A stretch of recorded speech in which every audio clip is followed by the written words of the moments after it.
अन्याय कहीं भी हो वो हर जगह न्याय के लिए खतरा है। मार्टिन ल्यूथर किंग जूनियर के ये शब्द आज की हमारी बातचीत के लिए बिल्कुल सटीक बैठते हैं। आज हम एक बहुत ही संवेदनशील और ज़रूरी मुद्दे पर बात करने जा रहे हैं। एक ऐसा मुद्दा जो हमारे समाज और हमारी न्याय व्यवस्था के सामने एक आईना रखता है। हमारे सामने द हिंदू में प्रकाशित एक लेख है जो एक दूसरे अपराध की बात करता है। ये वो अपराध है जो किसी पीड़िता के साथ घटना के बाद होता है, जब संस्थाएं उसे धोखा देती हैं और समाज ही उसे शर्मिंदा करने लगता है। हम ये समझने की कोशिश करेंगे कि जब हमारे नए आपराधिक कानून महिलाओं के हक में होने का दावा करते हैं तो ज़मीनी हकीकत इतनी अलग, इतनी कड़वी क्यों है। इस पूरी बातचीत के केंद्र में महाराष्ट्र के सातारा जिले के फलटन में हुई एक युवा महिला डॉक्टर की आत्महत्या की दुखद घटना है। और ये सिर्फ एक केस नहीं है, है ना, ये एक चेतावनी जैसी है। तो आज का हमारा मकसद इस पूरे मामले की परतें खोलना है, कानून और समाज की मानसिकता के बीच की उस गहरी खाई को समझना है और ये जानना है कि कानूनी सुरक्षा के बावजूद पीड़ितों को इस दोहरे आघात से क्यों गुजरना पड़ता है। और हाँ, यूपीएससी एस्पिरेंट्स के लिए भी ये टॉपिक खासकर सामाजिक न्याय और नैतिकता जीएस पेपर 2 और 4 के लिहाज से काफ़ी अहम है। चलिए इस पर गहराई से बात करते हैं। तो मामले की शुरुआत करते हैं। एक युवा डॉक्टर आत्महत्या कर लेती है और अपनी हथेली पर लिखे एक नोट में वो एक पुलिस अधिकारी और एक अन्य व्यक्ति पर बलात्कार और उत्पीड़न का आरोप लगाती है। ये अपने आप में पहला अपराध है ना, जहां सिस्टम, वो पूरा प्रशासनिक ढांचा उसकी मदद करने में नाकाम रहा। बिल्कुल। और यहीं पर दूसरे अपराध की जो अवधारणा है वो सामने आती है और ये शायद पहले से भी ज्यादा दर्दनाक है। इसे एक तरह से दोहरा आघात कहते हैं। अंग्रेजी में एक शब्द है सेकेंडरी विक्टिमाइजेशन। सेकेंडरी विक्टिमाइजेशन, इसका मतलब क्या हुआ? पहला आघात तो अपराधी देता है और दूसरा आघात वो समाज और वही सिस्टम मिलकर देते हैं जिनसे उसे मदद की उम्मीद थी। ये तब होता है जब पीड़िता का परिवार न्याय की गुहार लगाता है और समाज, मीडिया, यहाँ तक कि जिम्मेदार पदों पर बैठे लोग भी सार्वजनिक रूप से पीड़िता के चरित्र पर ही सवाल उठाने लगते हैं। और इस मामले में तो ये दोहरा आघात बहुत ही चौंकाने वाला था। महाराष्ट्र राज्य महिला आयोग की अध्यक्ष, उन्होंने ही सार्वजनिक बयानों में पीड़िता की निजी संदेशों और उसके रिश्तों का जिक्र किया। जी, ये तो सीधे सीधे पीड़िता के व्यवहार पर सवाल उठाना और उसे ही दोषी ठहराने जैसा था। जिस संस्था का काम महिलाओं की रक्षा करना है वही ये कर रही है। बिल्कुल। और यही इस केस का सबसे परेशान करने वाला पहलू है। ये दिखाता है कि पीड़िता को दोषी ठहराने की जो संस्कृति है वो हमारी जड़ों में कितनी गहरी है, यहाँ तक कि उन लोगों में भी जिनकी जिम्मेदारी महिलाओं की रक्षा करना है। तो ये एक बहुत बुनियादी सवाल खड़ा करता है, क्या कोई भी नया कानून असल में एक पीड़िता की गरिमा की रक्षा कर सकता है जब वो संस्थाएं और समाज ही उसके चरित्र को तार-तार करने पर तुले हों? ये सुनकर लगता है कि इस तरह का चरित्र हनन तो गैर कानूनी होना ही चाहिए। क्या हमारे कानून में इसे रोकने के लिए कोई प्रावधान है? जी हैं। और मजे की बात यह है कि हमारे पास इसे रोकने के लिए बहुत मजबूत कानूनी प्रावधान पहले से मौजूद हैं। यहाँ कानून का इरादा बिल्कुल साफ है। 2013 में जो आपराधिक कानून संशोधन अधिनियम आया था, जिसे हम आमतौर पर निर्भया अधिनियम के नाम से जानते हैं। हाँ बिल्कुल, वो खास तौर पर इसी मकसद से बनाया गया था। उसका लक्ष्य ही न्यायिक प्रक्रिया से चरित्र हनन की इस पूरी सोच को जड़ से खत्म करना था। तो उस कानून में ऐसा क्या खास था? उसमें 2 बहुत महत्वपूर्ण बदलाव किए गए थे। पहला, भारतीय साक्ष्य अधिनियम की धारा 53A में, जो अब नए भारतीय साक्ष्य अधिनियम 2023 की धारा 50 है। इस धारा के तहत ये कानूनी तौर पर तय कर दिया गया कि किसी महिला की निजी जिंदगी, उसकी दोस्ती, उसके संदेश या उसकी आदतें, इनमें से किसी भी चीज का इस्तेमाल अदालत में ये तर्क देने के लिए नहीं किया जा सकता कि वो इसके लायक थी या उसकी सहमति मान ली जानी चाहिए। ठीक है, तो ये कानून कहता है कि पीड़िता की निजी जिंदगी को अदालत में उछालना मना है। इसका मतलब है कि एक महिला का अतीत उसके साथ हुए अपराध को सही नहीं ठहरा सकता, लेकिन अदालती कार्यवाही में जिरह के दौरान क्रॉस एग्जामिनेशन के वक्त वकीलों को तो मुश्किल सवाल पूछने की छूट होती है। क्या वहां कोई सुरक्षा है? आपने बिल्कुल सही नस पकड़ी है।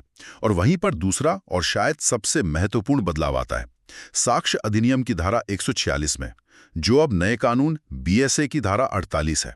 ये साफ तौर पर जिले के दौरान पीड़िता से उसके सामान्य अनैतिक चरित्र या पिछले यौन अनुभव के बारे में सवाल पूछने पर पूरी तरह से रोक लगाता है।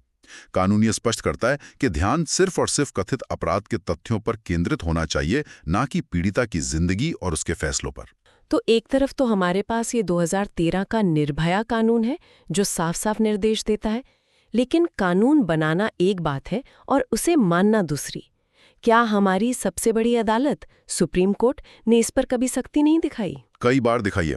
सुप्रीम कोर्ट ने तो कई ऐतिहासिक फैसले दिए हैं जो यौन हिंसा के पीड़ितों की गरिमा की रक्षा के लिए एक कवच का काम करते हैं। इन फैसलों ने बार बार कानून की इस भावना को मजबूत किया है। अगर हम देखें तो 3 मुख्य बातें निकल कर आती हैं। वो क्या है? पहला, पिछला यौन इतिहास अप्रासंगिक है। 1996 के पंजाब राज्य बनाम गुरमीत सिंह मामले में कोर्ट ने बहुत ही जोरदार तरीके से कहा था कि सिर्फ इसलिए कि वो एक महिला है, पीड़िता की गवाही को शक की नजर से नहीं देखा जाना चाहिए। 1996 में? यानी ये कोई नई बात नहीं है। हम लगभग 30 साल से जानते हैं कि पीड़िता का चरित्र केस में मायने नहीं रखता, फिर भी आज तक यही बहस चल रही है। बिल्कुल, ये दिखाता है कि सामाजिक सोच को बदलने में कितना वक्त लगता है। उस फैसले में कोर्ट ने चेतावनी दी थी कि किसी महिला के ढीले चरित्र की धारणा के आधार पर उसकी गवाही को खारिज नहीं किया जा सकता। और इसी से जुड़ा है दूसरा पॉइंट जिसे कोर्ट ने कहा, चोट पर अपमान। चोट पर अपमान? इसका क्या मतलब है? कोर्ट ने बार बार ये महसूस किया है कि जब अदालत में पीड़िता से बहुत बारीकी से जिरा की जाती है, उसकी गवाही में छोटी मोटी गलतियों को बड़ा बनाकर पेश किया जाता है और उसके चरित्र पर कीचड़ उछाला जाता है, तो ये सब मिलकर चोट पर अपमान जोड़ने जैसा है। ये पीड़िता को दोबारा उसी आघात से गुजारने की प्रक्रिया है जिसे न्यायिक प्रणाली को हर हाल में रोकना चाहिए। तो जो फलटन में उस डॉक्टर के परिवार के साथ हुआ, मीडिया और जिम्मेदार लोगों द्वारा उनकी बेटी के बारे में बातें बनाना, वो ठीक इसी चोट पर अपमान का उदाहरण है। सटीक।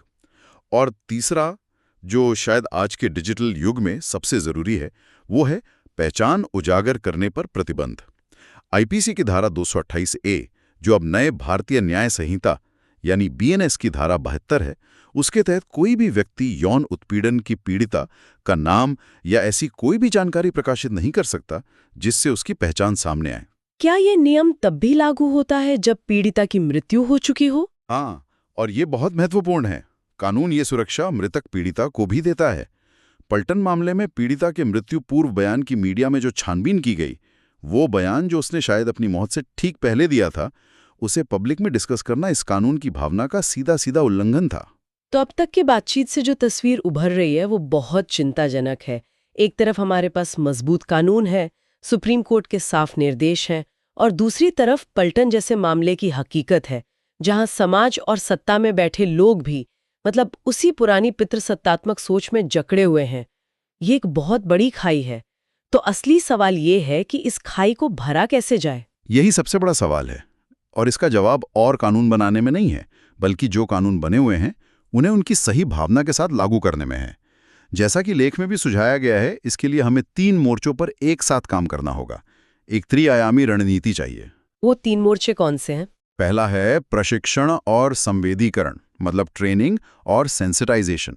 पुलिस, सरकारी वकील और यहाँ तक कि जजों को भी लगातार इस बात की ट्रेनिंग देनी होगी कि वे पीड़ितों के आघात को सहानुभूति के साथ समझें और उसी के अनुसार प्रतिक्रिया दें।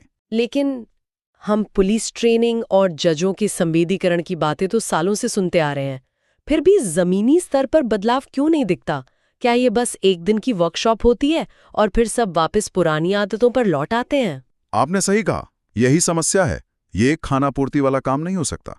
इसे एक लगातार चलने वाली प्रक्रिया बनाना होगा जिसमें मनोवैज्ञानिक, सामाजिक कार्यकर्ता शामिल हों और जिसका फोकस सिर्फ कानूनी प्रक्रिया सिखाना नहीं बल्कि ट्रॉमा यानी आघात की समझ पैदा करना हो।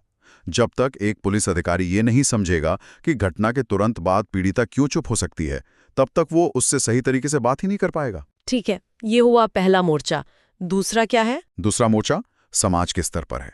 पीड़ित को दोष देना बंद करें।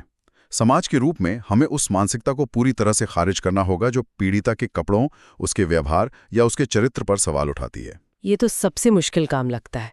कानून तो संसद में बदल सकते हैं, पर सदियों से चली आ रही मानसिकता को कैसे बदलेंगे? इसकी शुरुआत कहाँ से होगी? इसकी शुरुआत घर से, स्कूल से और हमारी रोजमर्रा की बातचीत से होगी। जब हम अपने आसपास किसी को पीड़िता पर सवाल उठाते सुने तो उसे टोकें। ये एक लंबी और धीमी लड़ाई है, लेकिन इसके बिना कानूनी बदलाव अधूरे हैं। और तीसरा मोर्चा है संसाधनों में वृद्धि। हमारे नए आपराधिक कानून फॉरेंसिक और डिजिटल सबूतों पर बहुत जोर देते हैं, लेकिन हमारे पास इसके लिए बुनियादी ढांचे की भारी कमी है। जब आप संसाधन कहते हैं तो इसका जमीनी स्तर पर क्या मतलब है? क्या हम सिर्फ ज्यादा बिल्डिंग्स और कंप्यूटर्स की बात कर रहे हैं? तो ये उससे कहीं ज्यादा। इसका मतलब है हर जिले में एक ऐसी फोरेंसिक लैब जो सैंपल की रिपोर्ट 6 महीने बाद ना दे, बल्कि कुछ हफ्तों में दे। इसका मतलब है हर थाने में एक ऐसी महिला डेस्क जहां बैठी अधिकारी सिर्फ नाम के लिए ना हो, बल्कि उसे पता हो कि एक सदमे से गुजर रहे व्यक्ति से कैसे बात की जाती है। इसका मतलब है कि पीड़ित को असल में कानूनी सहायता मिले। जब ये सब होगा तभी तो नए कानून जमीन पर उतर पाएंगे। तो ये एक पूरे इकोसिस्टम की विफलता है। आप सिर्फ एक हिस्से को ठीक करके मशीन के चलने की उम्मीद नहीं कर सकते। बिल्कुल, यही इस चर्चा का सबसे बड़ा सच है। ये एक इकोसिस्टम है, और जब तक पूरा इकोसिस्टम नहीं बदलता तब तक कानून की एक दो धाराएं सिर्फ कागज पर ही रह जाएंगी। अंत में लेख की एक बात मुझे बहुत चुभती है। उसमें लिखा है कि जब कोई संवैधानिक, राजनीतिक या न्यायिक पद पर बैठी महिला ही किसी दूसरी महिला पीड़िता के चरित्र हनन में शामिल होती है तो ये अंतिम नैतिक विफलता और एकजुटता का विश्वासघात है। और यही बात हमें गहरे विचार के साथ छोड़ जाती है। कानूनी सुधारों को जमीनी हकीकत में बदलने के लिए सिर्फ कानून बनाना ही काफी नहीं है, बल्कि सत्ता में बैठे लोगों को, खासकर महिलाओं को, संवैधानिक नैतिकता को अपनाते हुए एक सक्रिय और सहानुभूतिपूर्ण भूमिका निभानी होगी। सोचने वाली बात यह है कि यह बदलाव केवल ट्रेनिंग और सेमिनार से आएगा, या इसके लिए समाज की मानसिकता में गहरी और एक बुनियादी क्रांति की जरूरत है। और इसी सवाल के साथ हम आज की ये बातचीत यहीं खत्म करते हैं, ये सोचने के लिए कि कानून की किताबों और समाज की हकीकत के बीच की इस खाई को हम और आप मिलकर कैसे भर सकते हैं। इस जरूरी विषय पर आपकी क्या राय है, हमें कमेंट्स में जरूर बताएं। ऐसी ही गहरी और महत्वपूर्ण चर्चाओं के लिए हमें लाइक और सब्सक्राइब करना न भूलें।